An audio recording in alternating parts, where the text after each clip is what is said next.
ദൈവവചനം എന്ന നിലയിൽ 66 പുസ്തകങ്ങൾ അടങ്ങിയ ബൈബിൾ ക്രൈസ്തവ വിശ്വാസികളായ നമ്മുടെ കൈകളിൽ നമ്മുടെ സഭ നൽകിയിരിക്കുമ്പോൾ പലപ്പോഴും പ്രയോഗത്തിൽ വരുമ്പോൾ അതിലെ പുസ്തകങ്ങൾക്കിടയിലുള്ള വിഭജനം സംബന്ധിച്ച് നമ്മൾ വിസ്മരിച്ചു പോകുന്നതായി തോന്നാറുണ്ട്. ജൂത മതഗ്രന്ഥമായ എബ്രായ ബൈബിൾ 39 പുസ്തകങ്ങളാക്കി ക്രിസ്തീയ ബൈബിളിൻ്റെ ആമുഖത്തിൽ ചേർത്തിരിക്കുന്നു എന്നത് സംബന്ധിച്ചും അതിൻ്റെ ഉപയോഗം സംബന്ധിച്ചും നാം സവിശേഷമായി ഗ്രഹിക്കേണ്ടതും മനസ്സിലാക്കേണ്ടതും ആവശ്യമാണ്.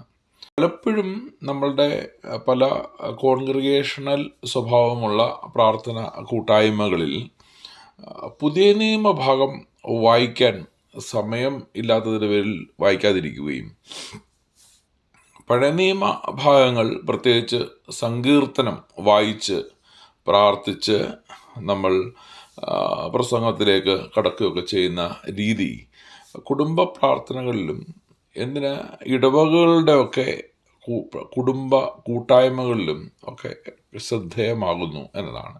പഴയ നിയമ ഗ്രന്ഥങ്ങൾ പുതിയ നിയമ സഭ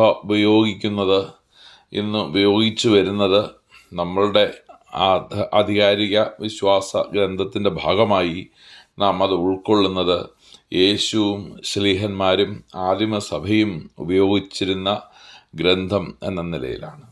യേശുവും ശ്ലീഹന്മാരും പ്രസംഗിച്ച സുവിശേഷത്തിൻ്റെ പശ്ചാത്തലം അറിയുന്നതിനുള്ള ഒരു റെഫറൻസായാണ് പഴയ നിയമ ഗ്രന്ഥങ്ങളെ നമ്മൾ കാണേണ്ടത്. ഈ ഒരു നിഗമനത്തിൽ എത്തിച്ചേരാൻ സഹായകരമാകുന്ന പുതിയ നിയമഭാഗങ്ങൾ പരിശോധിക്കുകയും അതുമായി ബന്ധപ്പെട്ടുള്ള കാര്യങ്ങൾ മനസ്സിലാക്കുകയും ചെയ്യുക എന്നതാണ് ശരിക്കും ഇന്നത്തെ ഈ പ്രഭാഷണത്തിലൂടെ ഞാൻ ഉദ്ദേശിക്കുന്നത്. പഴയ നിയമ ഗ്രന്ഥങ്ങൾ മോശയുടെ ന്യായപ്രമാണവും പ്രവാചകന്മാരും സങ്കീർത്തനങ്ങളും ഒക്കെ അടങ്ങുന്ന ഈ ബൈബിളിലെ 39 പുസ്തകങ്ങൾ അടങ്ങുന്ന ഈ പഴയ നിയമ ഗ്രന്ഥത്തെ എങ്ങനെയാണ് പുതിയ നിയമസഭ വായിക്കേണ്ടത് എന്ന സൂചന വളരെ കൃത്യമായി നൽകുന്ന 3 ഭാഗങ്ങൾ വളരെ ശ്രദ്ധേയമാണ്. ഒന്ന്, യേശുക്രിസ്തു തന്നെ എങ്ങനെയാണ് ഈ മോശയുടെ ന്യായപ്രമാണത്തെ കണ്ടത്, അല്ലെങ്കിൽ അതിനെ എങ്ങനെയാണ് വായിച്ചത്, അതിൽ നിന്ന് എന്ത് മാറ്റമാണ് യേശു സജസ്റ്റ് ചെയ്യുന്നത്, യേശു ഇതെങ്ങനെയാണ് ഉപയോഗിച്ചത്, സുവിശേഷവുമായി ഇതിനെ എങ്ങനെയാണ് ബന്ധപ്പെടുത്തിയത് എന്ന് ഗ്രഹിക്കാൻ സാധിക്കുന്ന വിശുദ്ധ മത്തായി എഴുതിയ സുവിശേഷം 5-ാം അധ്യായമാണ്.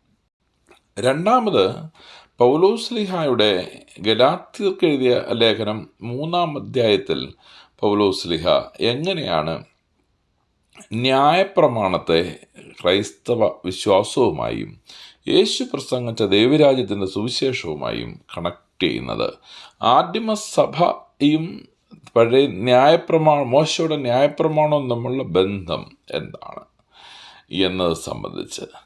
മൂന്നാമത്, എബ്രായ ലേഖനം 8-ാം അധ്യായത്തിൽ എങ്ങനെയാണ് ഈ പുതിയ നിയമസഭയും ഈ പഴയ നിയമസഭയും അതിൻ്റെ ന്യായപ്രമാണവുമായി എങ്ങനെയാണ് ബന്ധപ്പെട്ടിരിക്കുന്നത് എന്ന് പരാമർശിക്കുന്ന ഭാഗങ്ങൾ. 3 ഭാഗങ്ങൾ: മത്തായി എഴുതിയ സുവിശേഷം 5-ാം അധ്യായം, ഗലാത്യ ലേഖനം 3-ാം അധ്യായം, എബ്രായ ലേഖനം 8-ാം അധ്യായം. അങ്ങനെ പുതിയ നിയമസഭ അല്ലെങ്കിൽ പുതിയ നിയമ ഗ്രന്ഥങ്ങൾ എങ്ങനെയാണ് പഴയ നിയമ ഗ്രന്ഥങ്ങളെയും പഴയ നിയമ സഭ എന്ന ഇസ്രായേലിനെയും ജൂത സമൂഹത്തിൻ്റെ വിശ്വാസത്തെയും കാണുന്നത്. ഇതിൽ നിന്ന് ക്രൈസ്തവ സമൂഹത്തിലേക്കുള്ള വിശ്വാസത്തിലേക്കുള്ള ട്രാൻസിഷനിൽ നാം എവിടെയാണ് പഴയ നിയമ ഗ്രന്ഥത്തെ ലൊക്കേറ്റ് ചെയ്യേണ്ടത് എന്ന് നാം മനസ്സിലാക്കിയില്ല എങ്കിൽ നമ്മളുടെ പ്രസംഗങ്ങൾ, നമ്മളുടെ ധ്യാനങ്ങൾ, നമ്മളുടെ പഠനങ്ങൾ, നമ്മളുടെ വായനകൾ അപകടത്തിലെത്തിച്ചേരുവാൻ സാധ്യതയുണ്ട്. ഒന്നാമതായി നമുക്ക് മനസ്സിലാക്കുവാനുള്ളൊരു ക്രമീകരണത്തിൻ്റെ ഭാഗമായി ഒന്നാമത് ഗലാത്യ ലേഖനം 3-ാം അധ്യായം 23 മുതലുള്ള വാക്യങ്ങൾ വായിക്കുന്നു. വിശ്വാസം വരും മുൻപേ നാം വെളിപ്പെടുവാനിരുന്ന വിശ്വാസത്തിനായിക്കൊണ്ട് ന്യായപ്രമാണത്തിന് കീഴ് അടച്ച് സൂക്ഷിച്ചിരുന്നു. അങ്ങനെ നാം വിശ്വാസത്താൽ നീതീകരിക്കപ്പെടേണ്ടതിന് ന്യായപ്രമാണം ക്രിസ്തുവിൻ്റെ അടുക്കിലേക്ക് നടത്തുവാൻ നമുക്ക് ശിശുപാലകനായി ഭവിച്ചു. വിശ്വാസം വന്ന ശേഷമോ നാം ഇനി ശിശുപാലകൻ്റെ കീഴിൽ അല്ല. ക്രിസ്തു യേശുവിലെ വിശ്വാസത്താൽ നിങ്ങളെല്ലാവരും ദൈവത്തിൻ്റെ മക്കളാകുന്നു. ക്രിസ്തുവിനോട് ചേരുവാൻ സ്നാനമേറ്റിരിക്കുന്ന നിങ്ങളെല്ലാവരും ക്രിസ്തുവിനെ ധരിച്ചിരിക്കുന്നു. പൗലോസ്ലീഹ വളരെ വ്യക്തമായി ഗലാത്യലേഖനം 3-ാം അധ്യായത്തിൽ മുഴുവൻ പരാമർശിക്കുന്നത് ന്യായപ്രമാണത്തിൽ നിന്നും യേശുവിലേക്ക് ഉള്ള ഒരു യാത്ര പറ്റിയാണ്. ന്യായപ്രമാണത്തിൻ്റെ പ്രവൃത്തികളിൽ നിന്നും ക്രിസ്തുവിലുള്ള വിശ്വാസത്തിലൂടെ എങ്ങനെയാണ് രക്ഷ പ്രാപിക്കുന്നത്, ന്യായപ്രമാണത്തിന് കീഴിൽ നിന്നും എങ്ങനെയാണ് ക്രിസ്തുവിലൂടെയുള്ള വിശ്വാസത്തിലൂടെ വിമോചനം പ്രാപിക്കുന്നത് എന്നത് വളരെ കൃത്യമായി ഇവിടെ വരച്ചു കാട്ടുകയാണ്. നമ്മൾ ന്യായപ്രമാണത്തിൻ്റെ പ്രവൃത്തികളാലാണോ രക്ഷിക്കപ്പെടുന്നത്, അതോ നാം കേട്ട വിശ്വാസത്തിൻ്റെ പ്രസംഗത്താലാണോ എന്നൊരു ചോദ്യം ബുദ്ധിയില്ലാത്ത ഗലാത്യരെ എന്ന് വിളിച്ചുകൊണ്ട് ആരംഭിക്കുന്നുണ്ട് 3-ാം അധ്യായത്തിൽ. ഇത് ശരിക്കും വന്ന് നിൽക്കുന്ന ഭാഗമാണ് നമ്മളിപ്പോൾ വായിച്ച് മനസ്സിലാക്കിയ കാര്യം. ജീവിപ്പിപ്പാൻ കഴിയുന്ന ഒരു ന്യായപ്രമാണം നൽകിയിരുന്നുവെങ്കിൽ ന്യായപ്രമാണം വാസ്തവമായി നീതിക്ക് ആധാരമായിരുന്നു. എങ്കിലും വിശ്വസിക്കുന്നവർക്ക് വാഗ്ദത്തം യേശുക്രിസ്തുവിലെ വിശ്വാസത്താൽ ലഭിക്കേണ്ടതിന് തിരുവെഴുത്ത് എല്ലാവരെയും പാപത്തിൻ കീഴടച്ചു കളഞ്ഞു. വിശ്വാസം വരും മുൻപേ നമ്മെ വെളിപ്പെടുവാനിരുന്ന വിശ്വാസത്തിനായിക്കൊണ്ട് ന്യായപ്രമാണത്തിൻ കീഴ് അടച്ച് സൂക്ഷിച്ചിരുന്നു. അങ്ങനെ നാം വിശ്വാസത്താൽ നീതീകരിക്കപ്പെടേണ്ടതിന് ന്യായപ്രമാണം ക്രിസ്തുവിൻ്റെ അടുക്കിലേക്ക് നടത്തുവാൻ നമുക്ക് ശിശുപാലകനായി ഭവിച്ചു. വിശ്വാസം വന്ന ശേഷമോ നാം ഇനി ശിശുപാലകൻ്റെ കീഴിലല്ല. യേശു ക്രിസ്തുവിലെ വിശ്വാസത്താൽ നിങ്ങളെല്ലാവരും ദൈവത്തിൻ്റെ മക്കൾ ആകുന്നു.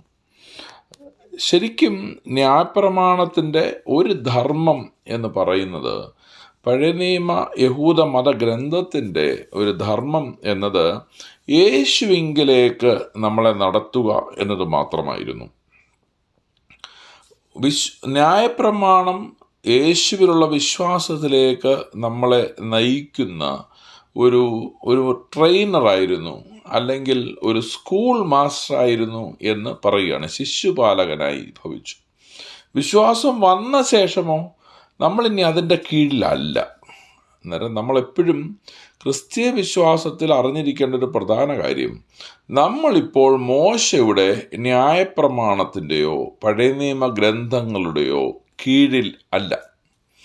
നമ്മൾ ഇപ്പോൾ യേശു ക്രിസ്തുവിലുള്ള വിശ്വാസത്തിലും അവനുള്ള വിശ്വാസത്തിലൂടെ ലഭിക്കുന്ന സ്വാതന്ത്ര്യത്തിലും ആണ് എന്ന് പൗലോസ്ലീഹ വളരെ വളരെ വ്യക്തമായി പല ഭാഗങ്ങളിൽ പറഞ്ഞിരിക്കുന്നു എന്നതാണ്.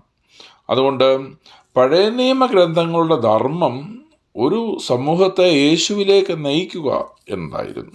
അപ്പോൾ പഴയ നിയമത്തിലെ ഓരോ ഭാഗവും നമ്മൾ പഠിക്കുമ്പോൾ അത് പുതിയ നിയമസഭയിലേക്ക് എങ്ങനെ നയിക്കപ്പെടുന്നു എന്നതാണ് ശരിക്കും നമ്മൾ പഠിക്കേണ്ടത്. ചൂണ്ടുപലകകളുടെ ധർമ്മം ശരിക്കും ചൂണ്ടുപലകകളുടെ അടുക്കൽ ആളെ എത്തിക്കുക എന്നതോ ചൂണ്ടുപലകകളുടെ സൗന്ദര്യം പഠിക്കുക എന്നതോ അല്ലല്ലോ. ചൂണ്ടുപലകകൾ ശരിക്കും ലക്ഷ്യത്തിലേക്ക് നയിക്കുന്നതാകണം. പഴയ നിയമം പഠിക്കുകയും വായിക്കുകയും പ്രസംഗിക്കുകയും ചെയ്യുമ്പോൾ ശരിക്കും അതിലെ പാഠങ്ങൾ യേശുവിലേക്ക് വിരൽ ചൂണ്ടുന്നതാണോ ആണെങ്കിൽ മാത്രമാണ് ആ ഭാഗത്തിന് പ്രസക്തി ഉള്ളത്. പുതിയ നിയമസഭയുടെ വിശ്വാസത്തിലേക്ക് വിരൽ ചൂണ്ടുന്നതാണോ, ഏതെങ്കിലും ഒരു ഘട്ടത്തിൽ, ഏതെങ്കിലും ഒരു തലത്തിലേക്ക്, ഏതെങ്കിലും ഒരു കാലഘട്ടത്തിൽ ഒരു പക്ഷേ ഒരല്പം കൂടെ ദൈവത്തിലേക്ക് അടുക്കാൻ, അല്പം കൂടെ യേശുവിനെ അറിയാൻ, ഒരു ചുവടും കൂടെ യേശുവിലേക്ക് വരാനൊക്കെ സഹായകരമായ വാക്യങ്ങളായിരിക്കാം. എബ്രായ ലേഖനത്തിൽ പറയുന്നത് പോലെ ഭാഗം ഭാഗമായി ഘട്ടം ഘട്ടമായി ഉണ്ടായ വെളിപ്പാടുകൾ എന്ന് പറയുമ്പോൾ നമ്മൾ ശരിക്കും പഠനത്തിൻ്റെ പ്രക്രിയയിൽ ഏറ്റവും താഴ്ന്ന ക്ലാസ്സുകളിൽ പഠിച്ച് അതിൻ്റെ മുകളിൽ വീണ്ടും പഠിച്ച് ഇങ്ങനെ വരുന്നത് പോലെ ഒരു ക്രമാനുഗതമായ വളർച്ച ശരിക്കും പഴയ നിയമഗ്രന്ഥങ്ങളുടെ വെളിപ്പെടലുകളിൽ നമുക്ക് കാണാനായി സാധിക്കും. ശരിക്കും പഴയ നിയമഗ്രന്ഥങ്ങൾ അവിടെ വെച്ചിരിക്കുന്നത് ശരിക്കും യേശുവിൻ്റെ സുവിശേഷം ഒരു സമൂഹത്തെ അല്ലെങ്കിൽ ലോകത്തെ എങ്ങനെ എവിടെ നിന്നാണ് മാറ്റുവാൻ ഉദ്ദേശിച്ചത് എന്ന് മനസ്സിലാക്കാനാണ്. ഇവിടെ ഗലാത്യ ലേഖനത്തിൽ നമ്മെ പൗലോസ്ലീഹ പഠിപ്പിക്കുകയാണ്, ന്യായപ്രമാണം എന്നത് നമ്മൾ എവിടെ നിന്നാണ് യാത്ര ആരംഭിച്ചത്, എന്തൊക്കെയാണ് നമ്മളെ ഇവിടേക്ക് നയിക്കുന്നത്, പുതിയ നിയമസഭയിലേക്കും പുതിയ നിയമ വിശ്വാസത്തിലേക്കും യേശുവിലേക്കും യേശു പ്രസംഗിച്ച ദൈവരാജ്യത്തിൻ്റെ സുവിശേഷത്തിലേക്കും എങ്ങനെയാണ് നമ്മൾ എത്തിച്ചേരുന്നത് എന്നത് മനസ്സിലാക്കാൻ, നമ്മൾ എവിടെയാണ് നിന്നത് എന്ന് മനസ്സിലാക്കാനുള്ള റെഫറൻസ് മാത്രമാണ് പഴയ നിയമഗ്രന്ഥങ്ങൾ എന്ന് ഓർമ്മപ്പെടുത്തുകയും നാം അതിൻ്റെ അടിമകളായിരിക്കാൻ പാടില്ലെന്നും അതിൻ്റെ അടിമത്തത്തിലൂടെ അല്ല നമുക്ക് രക്ഷ ലഭിക്കുന്നത് എന്നും നമുക്ക് വിശ്വാസത്തിൻ്റെ പ്രസംഗത്തിലൂടെയാണ്, യേശുവും സ്ലീഹന്മാരും പ്രസംഗിച്ച പ്രസംഗങ്ങളും എഴുത്തുകളുമാണ് ശരിക്കും പുതിയ നിയമ ഗ്രന്ഥങ്ങൾ ആയി സഭ ഇപ്പോൾ കാണുകയും നമ്മൾ പഠിക്കുകയും ചെയ്യുന്നത്. അപ്പോൾ നമ്മൾ ഈ ഒരു അടിസ്ഥാനപരമായ വ്യത്യാസം വേദപുസ്തകത്തിലെ 66 പുസ്തകങ്ങളെ കൈകാര്യം ചെയ്യുമ്പോൾ നമ്മുടെ ഉള്ളിൽ ഉണ്ടായിരിക്കണം എന്ന് ഓർമ്മപ്പെടുത്തുകയാണ്. എബ്രായ ലേഖനം 8-ാം അധ്യായം വായിച്ചു വരുമ്പോൾ 7-ാം വാക്യം മുതൽ ഇങ്ങനെ കാണാം: ഒന്നാമത്തെ നിയമം കുറവില്ലാത്തതായിരുന്നു എങ്കിൽ രണ്ടാമത്തേതിന് ഇടം അന്വേഷിക്കുകയില്ലായിരുന്നു. എന്നാൽ അവൻ അവരെ ആക്ഷേപിച്ചുകൊണ്ട് അരുളി ചെയ്യുന്നത്, ഞാൻ ഇസ്രായേൽ ഗൃഹത്തോടും യഹൂദാ ഗൃഹത്തോടും പുതിയൊരു നിയമം ചെയ്യുന്ന കാലം വരും എന്ന് കർത്താവിൻ്റെ അരുളപ്പാട്. ഞാൻ അവരുടെ പിതാക്കന്മാരെ കൈക്ക് പിടിച്ച് മിസ്രയീം ദേശത്തു നിന്ന് കൊണ്ടുവന്ന നാളിൽ ഞാൻ അവരോട് ചെയ്ത നിയമം പോലെ അല്ല. അവർ എൻ്റെ നിയമത്തിൽ നിലനിന്നില്ല, ഞാൻ അവരെ ആദരിച്ചതുമില്ല എന്ന് കർത്താവിൻ്റെ അരുളപ്പാട്. ഈ കാലം കഴിഞ്ഞ ശേഷം ഞാൻ ഇസ്രായേൽ ഗൃഹത്തോട് ചെയ്യുവാനിരിക്കുന്ന നിയമം ഇങ്ങനെയാകുന്നു: ഞാൻ എൻ്റെ ന്യായപ്രമാണം അവരുടെ ഉള്ളിലാക്കി അവരുടെ ഹൃദയത്തിൽ എഴുതും. ഞാൻ അവർക്ക് ദൈവമായും അവർ എനിക്ക് ജനമായും ഇരിക്കും. ഇനി അവരിൽ ആരും തൻ്റെ കൂട്ടുകാരനെയും തൻ്റെ സഹോദരനെയും കർത്താവിനെ അറിയുക എന്ന് ഉപദേശിക്കുകയില്ല. അവർ ആബാലവൃദ്ധം എല്ലാവരും അവനെ അറിയും. ഞാൻ അവരുടെ അകൃത്യങ്ങളെക്കുറിച്ച് കരുണയുള്ളവനാകും, അവരുടെ പാപങ്ങളെ ഇനി ഓർക്കുകയുമില്ല എന്ന് കർത്താവിൻ്റെ അരുളപ്പാട്.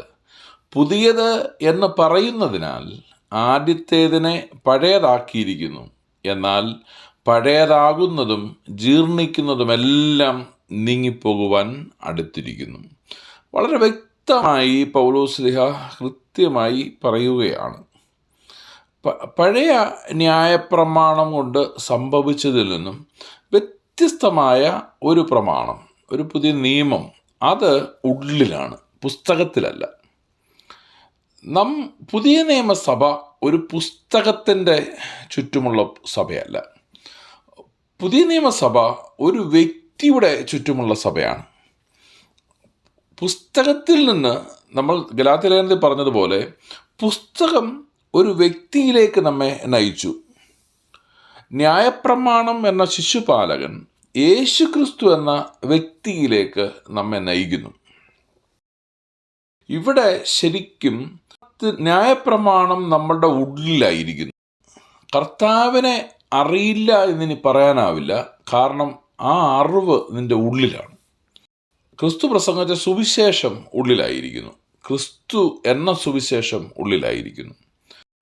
ഉള്ളിൻ്റെ രൂപാന്തരത്തിലേക്ക് വീണ്ടും നമ്മളുടെ മനസ്സാക്ഷിയുടെ അനുഭവങ്ങളിലേക്ക്, നമ്മളുടെ ഉള്ളിൽ പ്രമാണങ്ങളായിരിക്കുന്ന അനുഭവത്തിലേക്ക് മാറിയിരിക്കുന്നു എന്നതാണ്.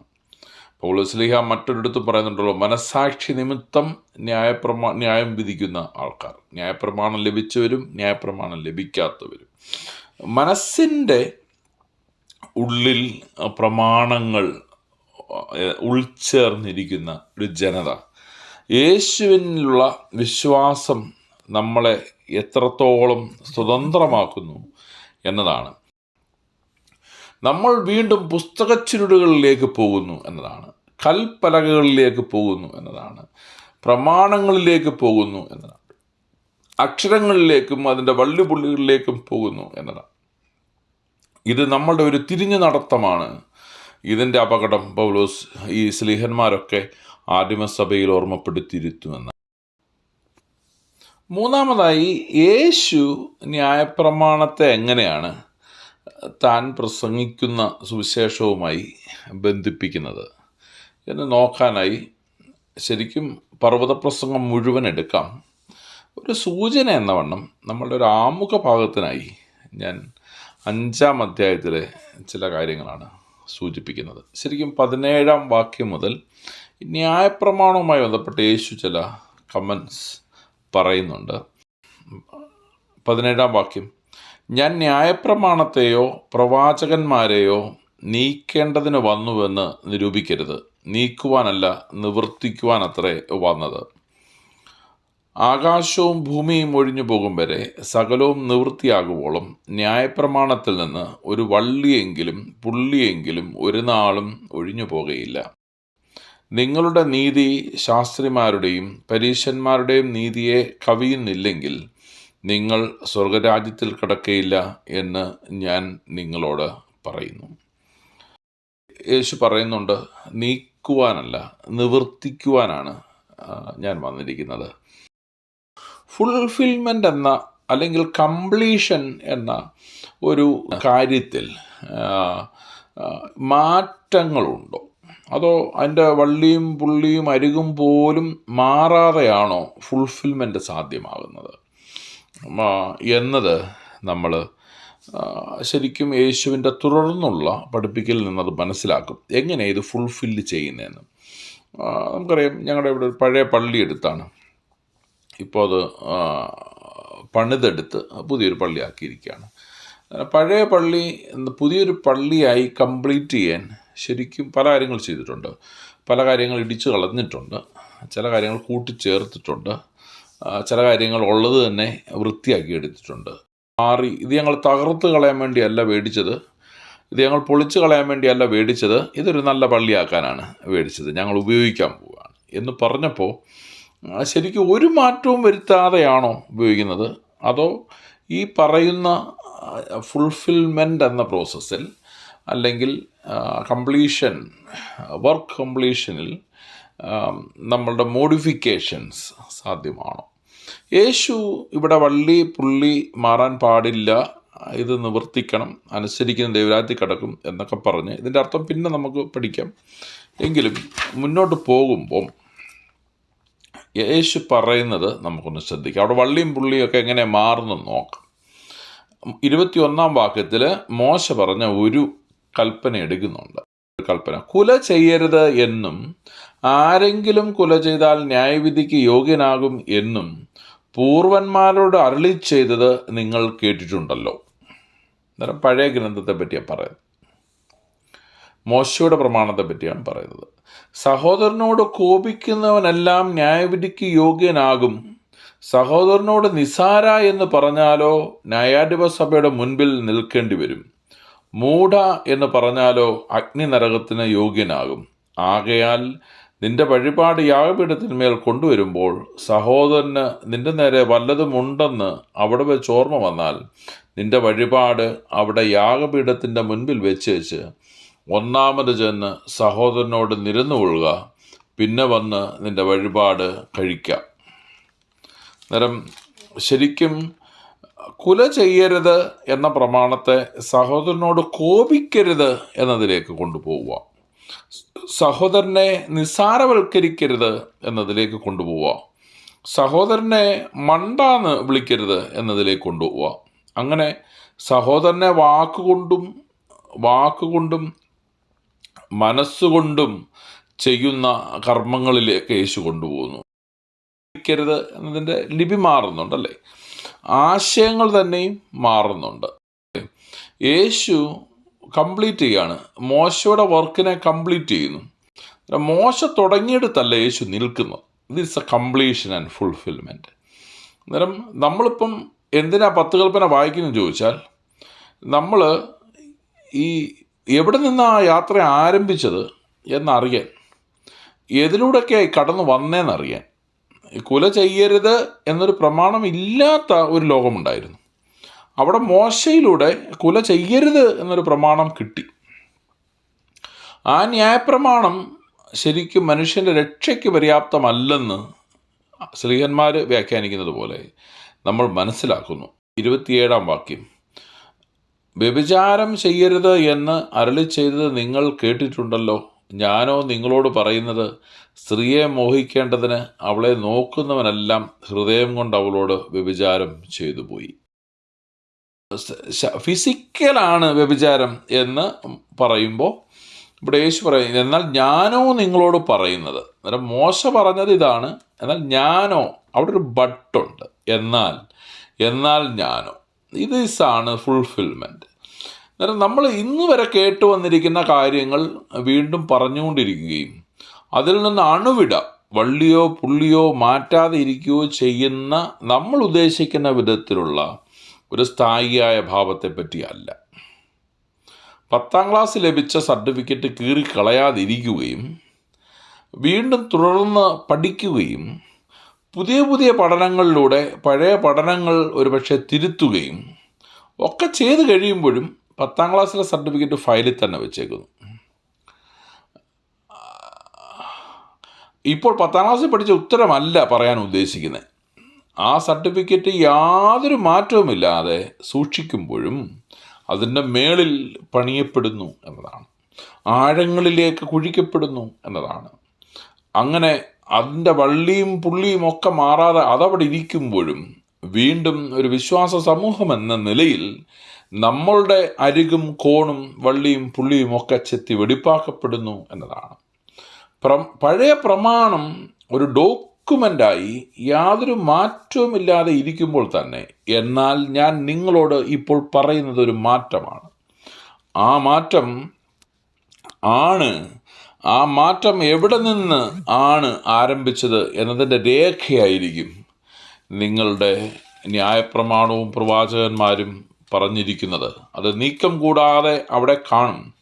എന്നാൽ പുതിയൊരു സുവിശേഷം, പുതിയൊരു പ്രമാണം, പുതിയൊരു നിയമം ഞാൻ നിങ്ങളുമായി ചെയ്യുന്നു എന്നതാണ്. വീണ്ടും 43-ാമത്, കൂട്ടുകാരനെ സ്നേഹിക്ക എന്നും ശത്രുവിനെ പകയ്ക്ക എന്നും അരുളി ചെയ്തത് നിങ്ങൾ കേട്ടിട്ടുണ്ടല്ലോ. എവിടെ കേട്ടിട്ടുണ്ട്? പഴയ നിയമം മുഴുവൻ ഇതാ കാണുന്നത്. നമ്മൾ സങ്കീർത്തനം വായിച്ച് കുരിശ് വരച്ച് കിടക്കുമ്പോൾ സംഭവിക്കുന്ന അപകടം, നമ്മൾ വീണ്ടും വീണ്ടും നമ്മളുടെ ഉള്ളിൽ നൽകുന്ന അഫർമേഷൻ യേശു ക്രിസ്തു പ്രസംഗിച്ച സുവിശേഷം അല്ല. യേശുവിൻ്റെ സുവിശേഷം കേൾക്കുന്നതിന് മുൻപേ ഒരു ജൂത സമൂഹം വിശ്വസിച്ചിരുന്ന വിശ്വാസത്തിൻ്റെ ഫെയ്ത്ത് അഫർമേഷൻ നിരന്തരം ചെയ്ത് നാം പഴയ നിയമത്തിൻ്റെ തടവറയിലും ആ തടവറയിൽ കൂട്ടുകാരനെ സ്നേഹിക്ക എന്നും ശത്രുവിനെ പകയ്ക്ക എന്നുമുള്ള അടിസ്ഥാന പ്രമാണങ്ങളിൽ വ്യാപരിച്ചു പോകുന്ന ഒരു സമൂഹമായി നാം തകർന്നുകൊണ്ടിരിക്കുകയാണ്. നമ്മൾ സുവിശേഷം വർക്ക് ചെയ്യാതെ വരുന്നത് നമ്മൾ സുവിശേഷം ആവർത്തിച്ച് വായിക്കുന്നില്ല എന്നതാണ്. യേശുവിൻ്റെ പർവ്വത പ്രസംഗം നിരന്തരം വായിക്കുന്നതിന് പകരം നാം ദാവീദിൻ്റെ സങ്കീർത്തനം വായിച്ച് രസിക്കുകയാണ്. അവിടെ ശത്രുക്കളുടെ നിഗ്രഹം കാണുവാൻ സാധിക്കും, മിത്രങ്ങളുടെ ചേർത്തുവെപ്പ് കാണാൻ സാധിക്കും. അങ്ങനെ മിത്രങ്ങളെയും തരക്കാരെയും ചേർത്ത് പിടിച്ചും മറ്റുള്ളവരെ സംഹരിച്ചും കൊള്ളയടിച്ചുമുള്ള ഒരു ജനതയുടെ യാത്ര ആവർത്തിച്ച് വായിച്ച് കീഴ്പ്പെടുത്തലിൻ്റെയും കീഴടക്കലിൻ്റെയും അധിനിവേശത്തിൻ്റെയും ആത്മീയതയായി ക്രൈസ്തവ വിശ്വാസത്തെ ദുർവ്യാഖ്യാനം ചെയ്യുമ്പോൾ വിജയത്തിൻ്റെയും കീഴടക്കലിൻ്റെയും കൊലയുടെയും കൊലപാതകത്തിൻ്റെയും കച്ചവടത്തിൻ്റെയും ചതിയുടെയും ഇടമായി നമ്മളുടെ സുവിശേഷത്തെ തെറ്റിദ്ധരിക്കപ്പെടാൻ ഉള്ള സാധ്യതയായി നാം നമ്മളുടെ കൂട്ടായ്മകളെ രൂപാന്തരപ്പെടുത്താൻ പാടില്ല. കൂട്ടുകാരനെ സ്നേഹിക്ക എന്നും ശത്രുവിനെ പകയ്ക്ക എന്നും ഉള്ളത് നിങ്ങൾ കേട്ടിട്ടുണ്ടല്ലോ. ഞാനോ നിങ്ങളോട് പറയുന്നത്, ദർ ഇസ് എ ചേഞ്ച്.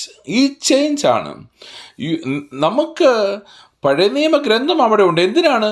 നിങ്ങൾ കേട്ടിട്ടുണ്ടല്ലോ, എവിടെ കേട്ടിട്ടുണ്ടെന്ന് നോക്കുമ്പോൾ യു ക്യാൻ ചെക്ക് ഇറ്റ്. അതിന് വേണ്ടിയിട്ടാണ് പഴയ നിയമം. എന്നാൽ എവിടെ നിന്നാണ് ട്രാൻസിഷൻ? അവിടെ നിന്നൊരു മാറ്റമാണ് സുവിശേഷം എന്ന് പറയുന്നത്. ഞാനോ നിങ്ങളോട് പറയുന്നത്, നിങ്ങളുടെ ശത്രുക്കളെ സ്നേഹിപ്പിൻ, നിങ്ങളെ ഉപദ്രവിക്കുന്നവർക്ക് വേണ്ടി പ്രാർത്ഥിപ്പിൻ, സ്വർഗസ്ഥനായ നിങ്ങളുടെ പിതാവിന് പുത്രന്മാരായി തീരേണ്ടതിന് തന്നെ. അവൻ ദുഷ്ടന്മാരുടെ മേലും നല്ലവരുടെ മേലും തൻ്റെ സൂര്യനെ ഉദിപ്പിക്കുകയും നീതിമാന്മാരുടെ മേലും നീതികെട്ടവരുടെ മേലും മഴ പെയ്യുകയും ചെയ്യുന്നുവല്ലോ. നിങ്ങളെ സ്നേഹിക്കുന്നവരെ സ്നേഹിച്ചാൽ നിങ്ങൾക്കെന്ത് പ്രതിഫലം? ചുങ്കക്കാരും അങ്ങനെ തന്നെ ചെയ്യുന്നില്ലയോ? സഹോദരന്മാരെ മാത്രം വന്ദനം ചെയ്താൽ നിങ്ങൾ എന്ത് വിശേഷം ചെയ്യുന്നു? ജാതികളും അങ്ങനെ തന്നെ ചെയ്യുന്നുവല്ലോ. ആകയാൽ നിങ്ങളുടെ പിതാവ് സൽഗുണപൂർണനായിരിക്കുന്നത് പോലെ നിങ്ങളും സൽഗുണപൂർണർ ആകുവിൻ. വള്ളിയും പുള്ളിയുമൊക്കെ മാറുന്നത് നമുക്ക് കാണാൻ സാധിക്കുന്നു. This is the fulfilment. അന്നേരം എന്തിൻ്റെ മേൽ നമ്മൾ കെട്ടുപണി? യേശു വളരെ കൃത്യമായി ഇത് പറയുക. അതുകൊണ്ട് ന്യായപ്രമാണവും പ്രവാചകന്മാരെയും നീക്കുവാനല്ല, നിവർത്തിക്കുവാനാണ് ഞാൻ വന്നെന്ന് പറയുമ്പോൾ ആ ഫുൾഫിൽമെൻറ്റ് എന്തു വലിയ ട്രാൻസിഷനാണ്. ഈ ട്രാൻസിഷനെയാണ് അപ്പോസ്തലന്മാർ ഈ പുതിയ നിയമഗ്രന്ഥത്തിൽ ആവർത്തിച്ച് പറയുന്നത്. പക്ഷേ നമ്മൾ വീണ്ടും പുസ്തകപ്പുഴുക്കളായി മാറുകയാണ്. നമ്മൾ വീണ്ടും പ്രമാണങ്ങളുടെയും കൽപ്പനകളുടെയും ഇടയിലേക്ക് പോവുകയാണ്. നമ്മളെ അതിൽ നിന്നുമാണ്, ന്യായപ്രമാണത്തിൻ കീഴിൽ നിന്ന് നമ്മളെ സ്വതന്ത്രനാക്കിയിരിക്കുന്നു എന്നാണ്. നമ്മൾ ദൈവത്തിൻ്റെ മക്കളാക്കി തീർത്തിരിക്കുന്നു എന്നതാണ്. യേശു എന്ന മനുഷ്യനിലേക്ക് എത്തുവാനുള്ള ഒരു ചൂണ്ടുപലക മാത്രമാണ് പുസ്തകം. യേശു എന്ന മനുഷ്യനിലേക്ക് എത്തിക്കഴിഞ്ഞാൽ ഈ പുസ്തകം ആവശ്യമില്ല എന്നതാണ്. അതുകൊണ്ട് നമ്മൾ പുസ്തകത്തിൻ്റെ മക്കളല്ല, നമ്മൾ ദൈവത്തിൻ്റെ മക്കളാണ്. നമ്മൾ ക്രിസ്തുവിൻ്റെ സഹോദരങ്ങളാണ്. ക്രിസ്തുവിൻ്റെ ശരീരത്തിൻ്റെ തുടർച്ചയായി, ക്രിസ്തുവിൻ്റെ സാന്നിധ്യമായി, ക്രിസ്തു ഉള്ളിലുള്ളവരും ക്രിസ്തുവിൻ്റെ ഉള്ളിൽ വസിക്കുന്നവരുമായി തീരുന്ന ഒരു വലിയ സംസർഗത്തിൻ്റെ ഔട്ട്പുട്ടാണ് ക്രിസ്തീയ ജീവിതം. ഈ പുസ്തകം നമ്മെ സഹായിക്കുന്നത് യേശുവിലേക്ക് എത്തിച്ചേരുവാനാണ്. പ്രത്യേകിച്ച് പഴയ നിയമ ഗ്രന്ഥം വായിക്കുമ്പോൾ നമുക്കുണ്ടാകാൻ സാധ്യതയുള്ള അപകടം, അത് നമ്മൾ കൃത്യമായി മനസ്സിലാക്കണം. അത് തുടർന്നുള്ള സെഷനിൽ അത് കണ്ടിന്യൂ ചെയ്യുന്നതാണ്. ഈ ഒരു ഭാഗത്ത് ഈ ഒരു അപകടം സൂചിപ്പിക്കുക എന്നതും അത് വേദപുസ്തകത്തിൻ്റെ വെളിച്ചത്തിൽ, പ്രത്യേകിച്ച് യേശു ക്രിസ്തുവിൻ്റെ വാക്കുകൾ, സ്ലീഹന്മാരുടെ വാക്കുകൾ ഓർമ്മിപ്പിച്ച്, പ്രത്യേകിച്ചൊരു വേണമെങ്കിലൊരു കാനോനിക്കൽ ട്രയാഡ് എന്ന് വിളിക്കാവുന്ന മത്തായിയുടെ സുവിശേഷം 5-ാം അധ്യായം, ഗലാത്യ ലേഖനം 3-ാം അധ്യായം, എബ്രായ ലേഖനം 8-ാം അധ്യായം, ഇവിടെ എങ്ങനെയാണ് പല ഭാഗങ്ങളിൽ പൗലോസ്ലീഹയും പത്രോസ്ലീഹയും ഒക്കെ പറയുന്നുണ്ട്. അതൊക്കെ നമ്മൾ പിന്നീട് ചിന്തിക്കും. പ്രത്യേകമായി അടിസ്ഥാനപരമായി ഇങ്ങനെ ഒരു പ്രശ്നം നമ്മുടെ ആത്മീയ ജീവിതത്തിലും കൂട്ടായ്മയിലും കുടുംബ പ്രാർത്ഥനകൾ പോലും നിലനിൽക്കുന്നു എന്നറിയുകയും പുതിയ നിയമ വാക്യങ്ങളുടെയും പഠിപ്പിക്കലുകളുടെയും വെളിച്ചത്തിൽ മാത്രം പഴയ നിയമത്തെ ഗ്രഹിക്കുകയും പഴയ നിയമത്തിലൊരു ഭാഗം കണ്ടെത്തിയാൽ എങ്ങനെ പുതിയ നിയമ വെളിച്ചത്തിൽ തന്നെ കാണാൻ സാധിക്കും, അവിടെ നിന്ന് ഞങ്ങൾ യാത്ര ചെയ്ത് എവിടെ എത്തി എന്നതൊക്കെ ഗ്രഹിക്കാനും നമുക്ക് സാധിക്കണം. ദൈവത്തിൻ്റെ കൃപ നാം എല്ലാവരോടും കൂടെ ഇരിക്കണം.